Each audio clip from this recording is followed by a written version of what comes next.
Hi, I'm Sally Prangley, and I want to welcome you into my studio today. You can see I've got all sorts of stuff going on behind me. I've got paper and beads and some birds. And what I want to do, first, I want to tell you a little bit about myself. I have been an artist for the last 36 plus years, although I always drew and painted as a kid. And I am living in my native city, Seattle, although I went to school and worked on the East Coast for many years, including Boston. So one of my favorite cities, but I've been back in Seattle for about 25 years now and always have had a home studio. And I'm very happy to be able to take you kind of behind the curtains so you can see where the magic happens and how I make some of the magic. And I first want to thank Craft Boston for having all the wonderful online shows that they do. It allows someone like me in Seattle to be a part of this show, and which is I really appreciate that, and I really appreciate being able to bring you all from wherever you are into my studio here in Seattle. And I want to tell you about myself, since I started out working actually with furniture, and I taught myself how to use a whole bandsaw and a scroll saw. It's a lot like using a sewing machine, only it can cut your fingers off. Um, and that evolved into mixed media pieces. And from mixed media, I learned basketry. And from basketry, I started working with wire and found objects and then paper. And gradually over the years, I've kind of condensed myself into working with wire and paper. You might be familiar with some of my work from other Craft Boston shows. I make jewelry, wire and paper earrings, and I also make wire and paper basketry. And here's a basket. But today is not about baskets or jewelry. It's about birds. I love birds. I think they're kooky. I love their colors. I think their plumage is incredible.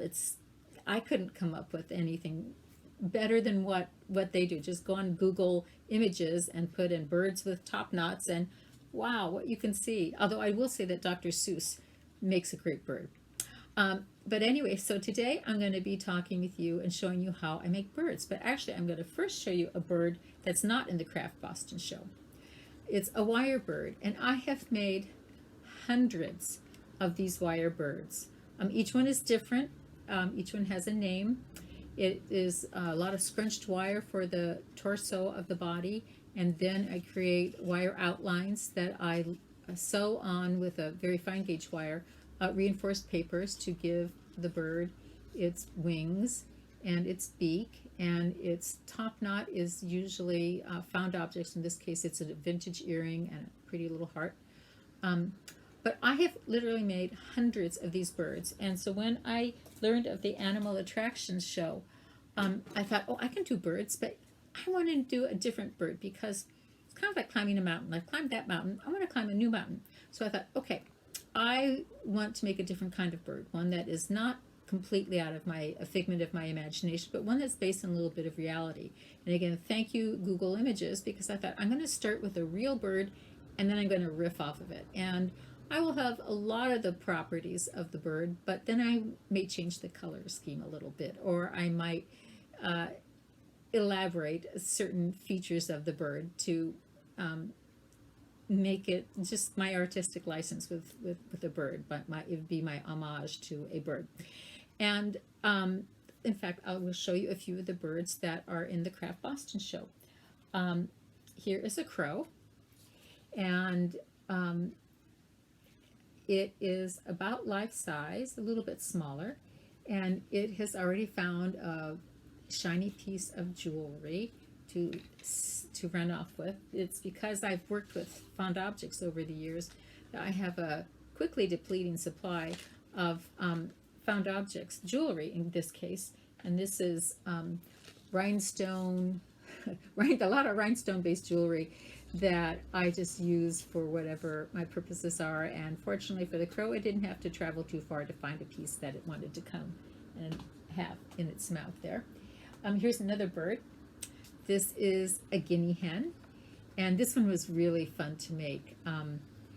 I was able to create a lot of wonderful angles and curves and shapes for this. And um, uh, the polka dots I painted on, and it took me actually nearly a day to paint on all these dots because you can see they're different sizes for the feet to the little hind feathers to the back, etc.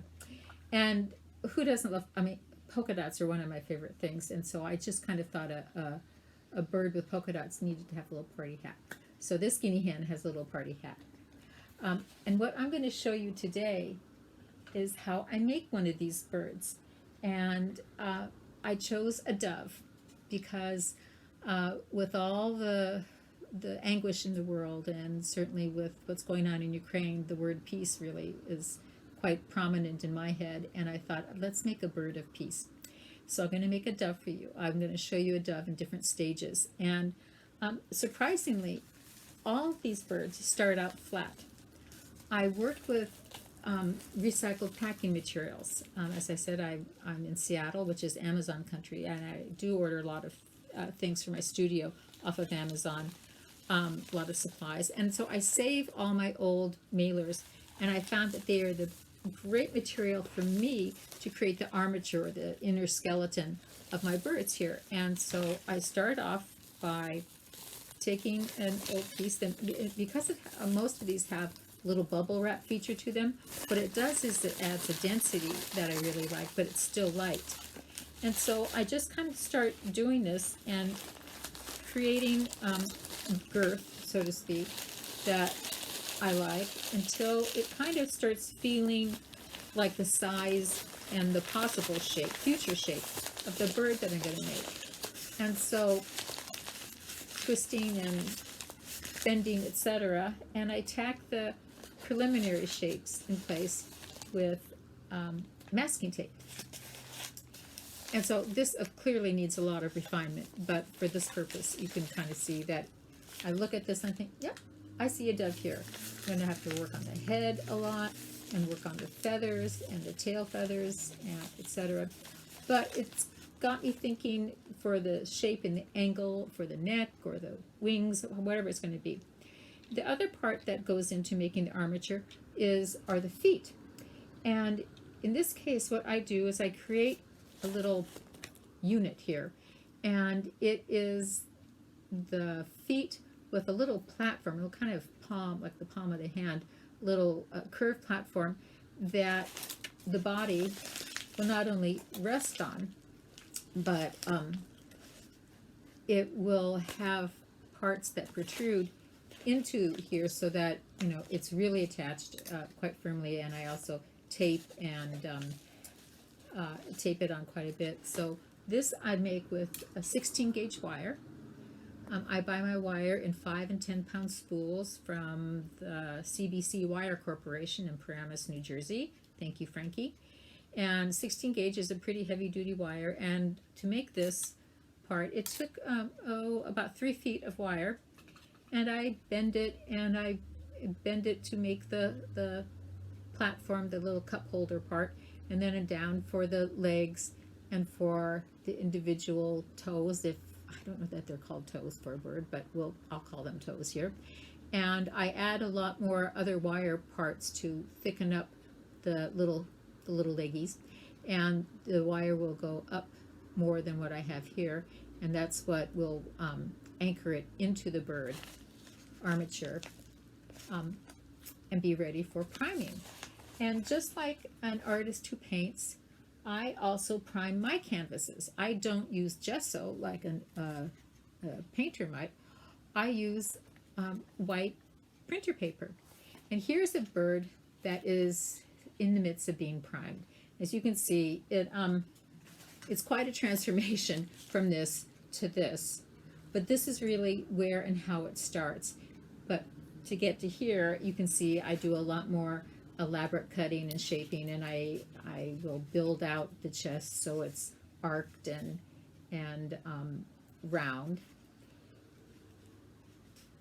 And I build out wings and tail feathers.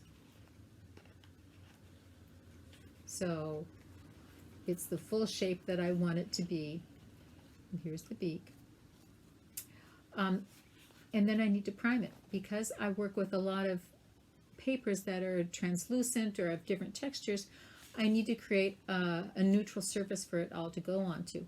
And so what I have found for my purposes, the best surface is actually to be taking white printer paper. And it's just, it's heavy enough that it covers whatever's underneath, yet doesn't create too much bulk. And what I do is I tear the paper into smaller bits, and I have glue, and my glue is, I thin it out with a little bit of water so it's just the consistency that I want.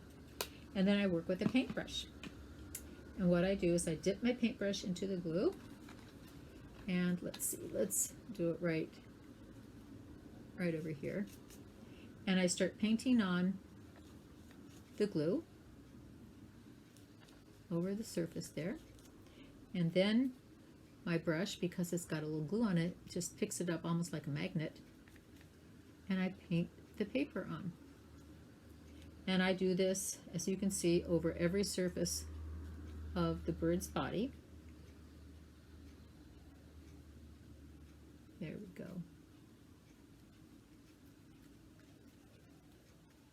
Until it's all covered with paper. And it makes it look a lot nicer than this. It would be hard to get through that.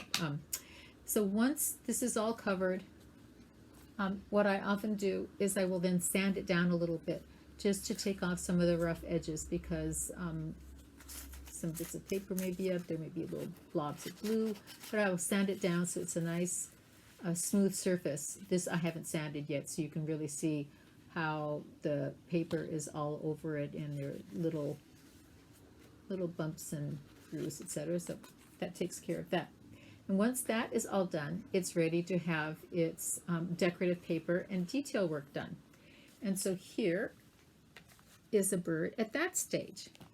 Here's a dove that has got all of its paper on, and it's decorative paper, and it's ready for detail work.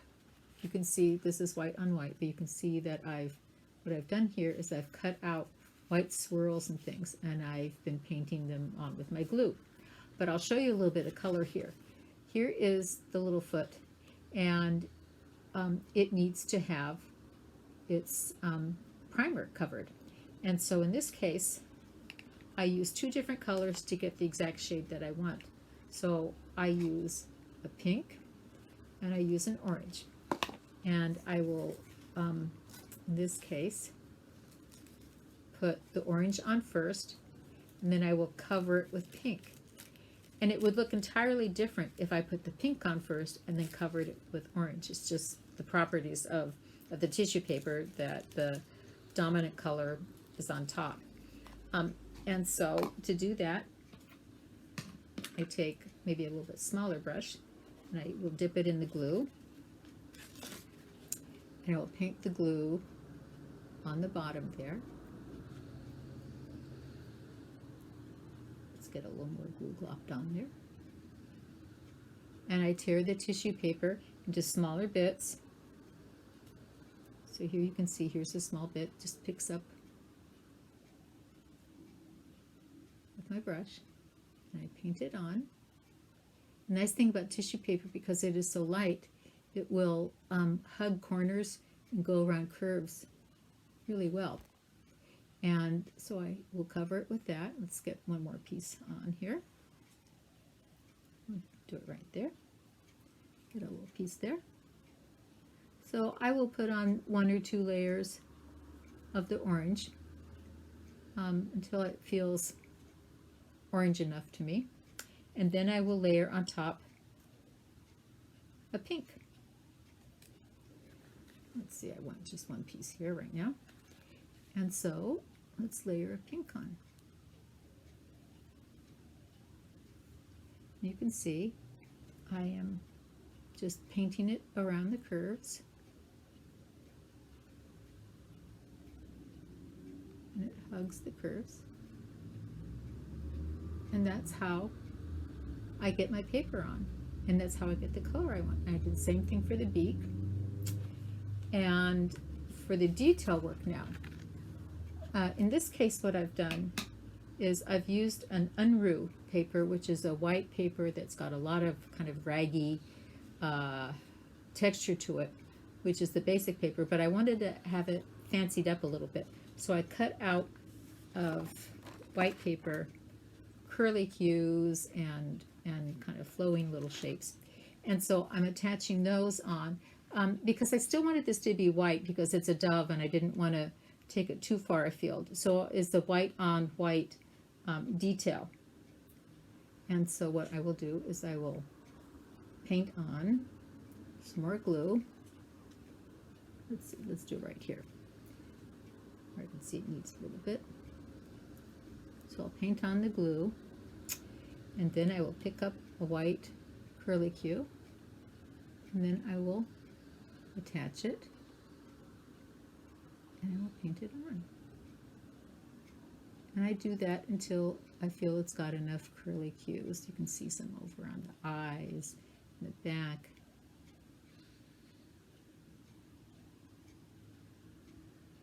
And that's how I've got the detail for this bird.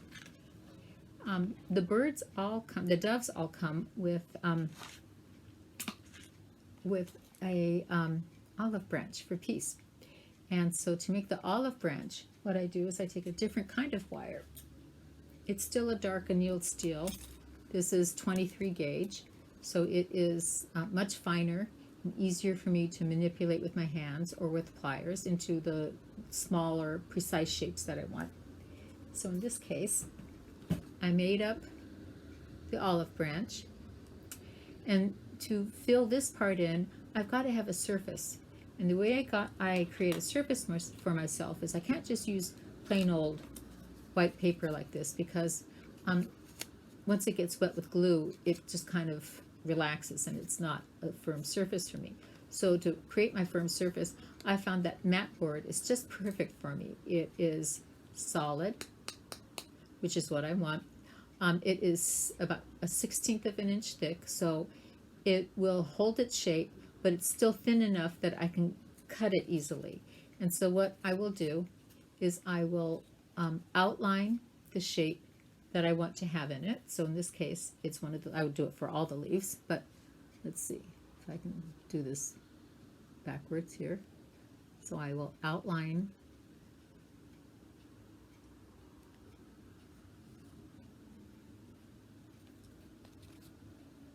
okay, I will cut that out, and then I will tack it in, and I'll do the same thing for each leaf. I tack it in with just a little bit of Scotch tape here.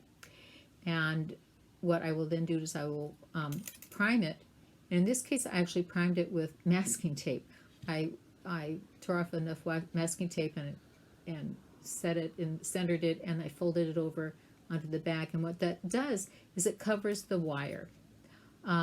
If I just did tissue paper over it, the wire would bleed through, the dark wire would bleed through, and I don't want to have that look for the olive branch. So I found that the masking tape will block out the wire, and it's neutral for my primer. So on top of that, then I will then add my color. And in this case, kind of like with the feet of it, I'm using two different shades of green, kind of a minty green and a deeper, slightly avocado green. And what that does is it allows me to, again, achieve the exact shade that I want. And so I will paint a little bit of glue on here, and I will add some color.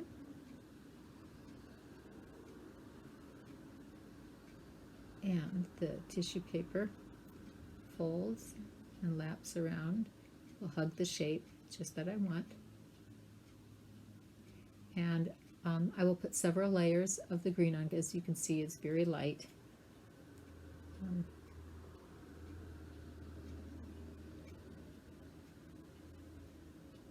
And so I do that for each leaf, both sides. And then when I'm ready, I will attach a little bit of the darker shade that I want to give it the exact coloration that I want. When it's dry, it will be exactly what I want. And here you can see where there's no green and there's green, and then this ends up being a little bit lighter than what it looks like here. And so that's how I create the olive branch. And when the olive branch and a bird is done, let me show you a completely finished dove. And this one is most definitely a dove, all about peace. What I've done for this bird is I have cut out letters to that make the word peace in about 30 different languages. Here's Ukrainian for peace. Here's, of course, English. Here's German. I've got a list of all the different languages I used, but it's all over the body. It's not subtle here. This is the dove of peace.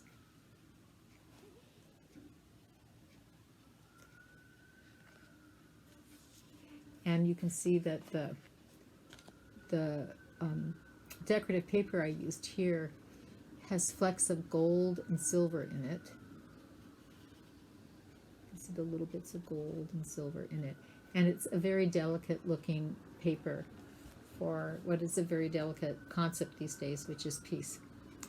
But that's how a bird gets made and goes from something flat, recycled mailers, into something that's finished like this.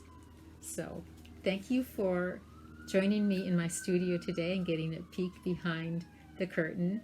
And thank you, Craft Boston, for sponsoring these shows and craft and demonstrations by your artists. Animal Attraction has a lot of wonderful artists in it with really wonderful work. So please go take a look at the rest of them. It's glass to ceramics to fiber. It's a beautiful show, just like all of them are. And thank you, Craft Boston, and thank you all for joining me in my studio today. And it's been a delight. Bye-bye.